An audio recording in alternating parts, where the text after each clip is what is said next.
Now, what do you think about the Steelers offseason so far?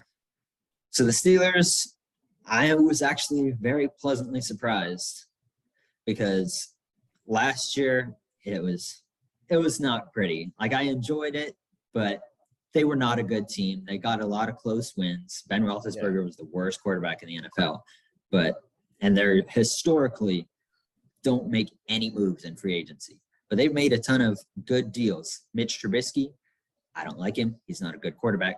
But for that deal, that's the best you could get. Wait, can I ask you a question about Mitch? Go ahead. In Chicago, do you think it was more him or Nagy? I think they were both bad, but I would probably say it was more Trubisky. Really?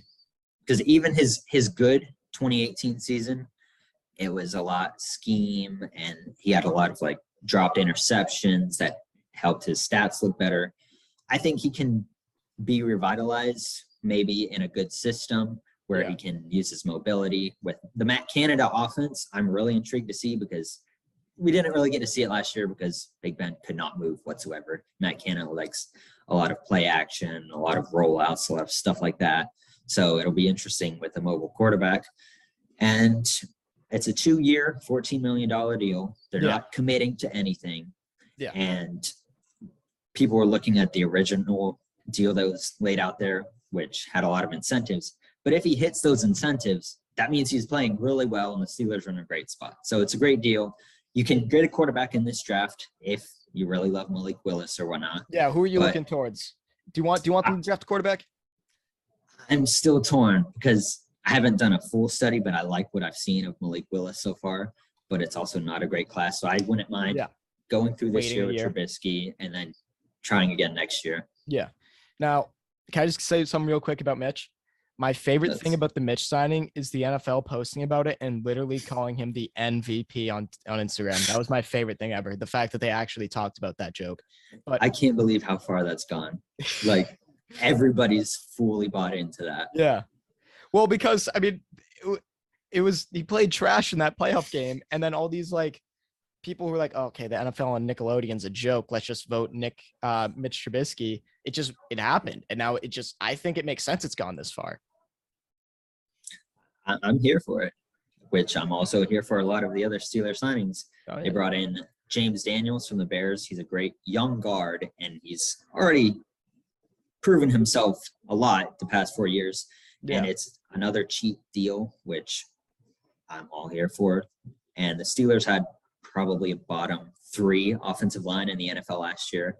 So they've shored that up with James Daniels. They brought in Mason Cole. Not as big a fan of that signing, but Kendrick Green was terrible last year. So, I mean, it's worth a competition signing. Yeah. And then they brought back Chukwuma Okorafor. Deal looked bad at first, but like a lot of these, it's really an easy out. So solid re-signing. And then on defense, the Levi Wallace they brought in, I think it was 2 years, $8 million. They really needed to shore up their cornerback room. Yeah.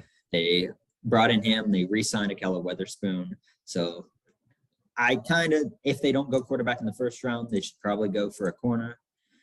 But it's not as dire a need as it once was. And then the other signing I was really ecstatic for was Miles Jack.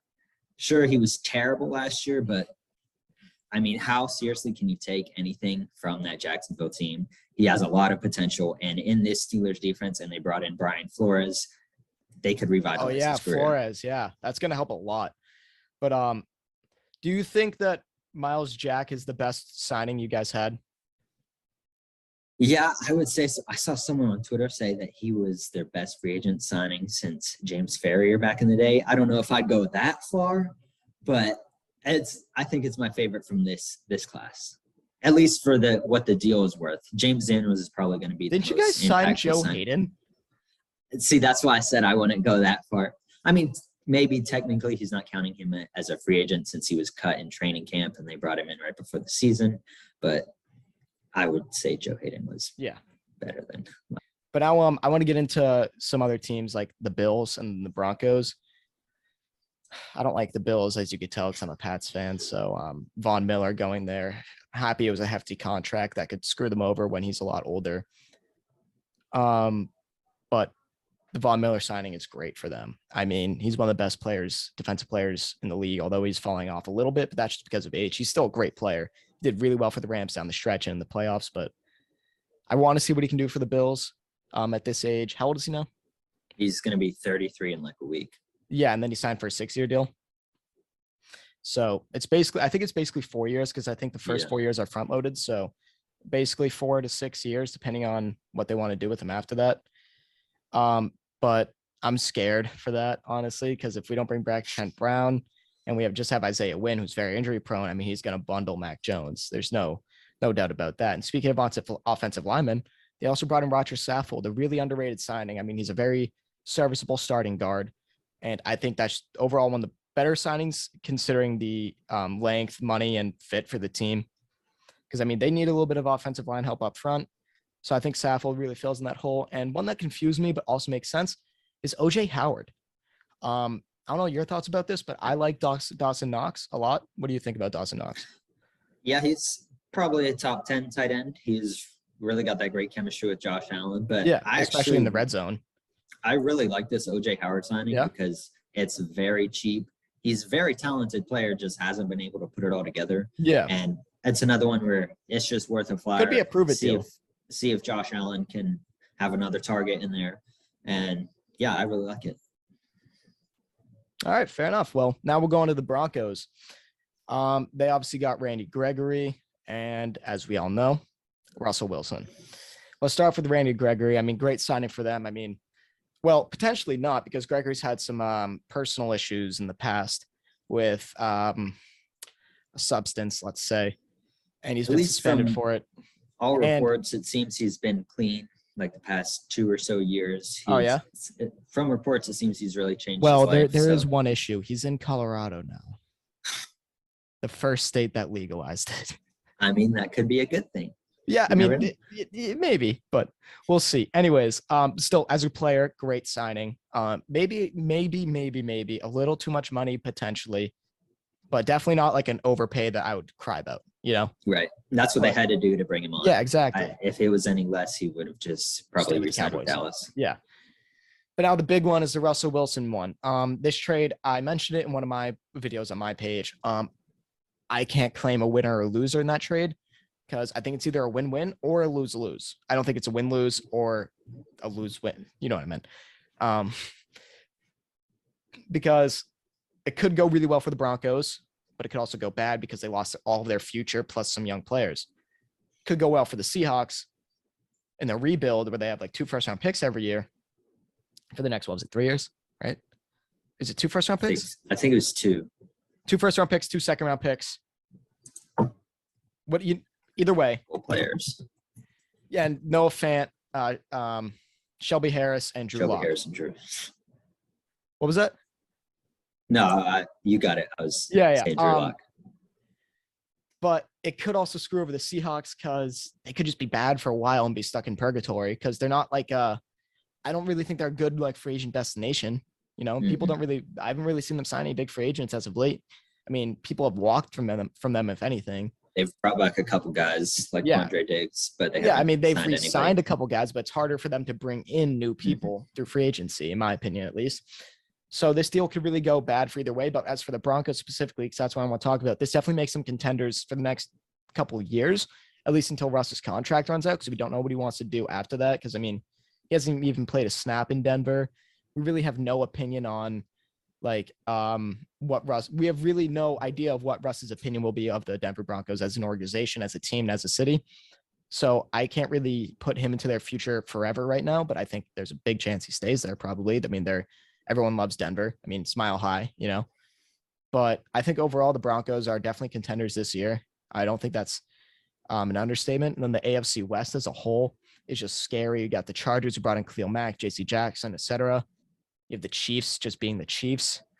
And then Raiders brought in Chandler Jones. Yeah, the Raiders brought in Chandler Jones, potentially Stephon Gilmore. Overall, I mean, I don't see where any of the teams have done bad this offseason. I mean, the Raiders haven't done great, but they brought in Chandler Jones at least, potentially Stephon Gilmore, because that's a big rumor. But what do you think of the AFC West? Yeah. I actually think that the Russell Wilson trade, I would consider a clear win for the Broncos.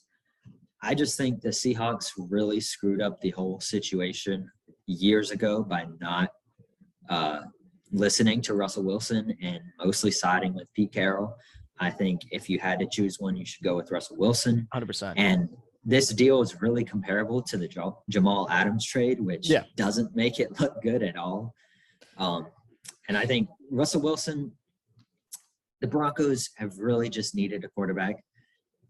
They've been looking for a quarterback ever since Peyton Manning retired, and Peyton Manning's already in the Hall of Fame. So that speaks to how long they've been looking for a quarterback. Yeah. They have a solid young receivers, solid defense, Javonte Williams, decent offensive line.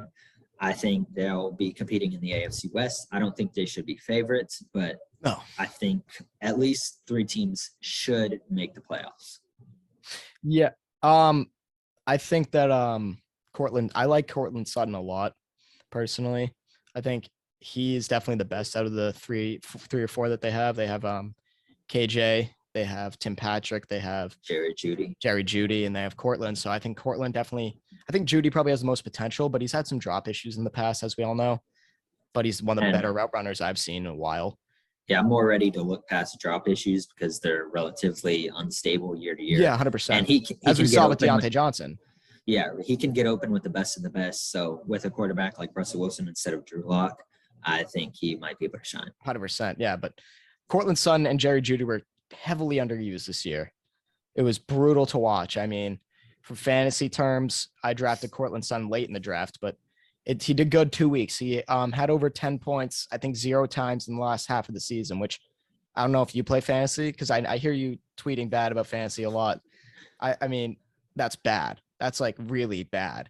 10 points is 5 catches, 50 yards, 2 catches, 80 yards. You know what I mean? Yeah. So that's just awful. So seeing that from like Drew Lock and Teddy Bridgewater, I mean, Teddy Bridgewater, it's just not good anymore. I think that's clear and obvious. He was all right with the Panthers, but he was just not good with the Broncos. And what is he now? He's a Dolphins backup now, right? I think that's the perfect place for him. 100%. I was a defender for him for years, but like it's clear he's not a starting quarterback. Like he's a good, nice player for a couple games, but anything more than that, you're just going to be in purgatory. Mm-hmm. Like you don't want him for a whole season because he'll just be like, oh, we're 8-8. Oh, we're 7-9. Well, I mean, now we're 17 games. Oh, we're 8-9. Oh, we're 7-10. Oh, we're 9-8. You're not going to get anything more than that, anything less than that, probably. Unless he's like the quarterback of the Jags, then, you know, whatever. But overall, I definitely like the Broncos offseason. I think Cortland Sutton and Jerry Jeudy get back to normal form, or at least Jerry Jeudy has a breakout year. Cortland Sutton gets back to his 2019 form. 2019. Yeah. Yeah. So I know he tore his ACL 2020, 2021. He just wasn't that good. Yeah. Okay, cool. So yeah, 2019 form, and then Jerry Jeudy just breaks out. Tim Patrick, you're chilling. You do your thing. You've been doing your thing ever since you were there, but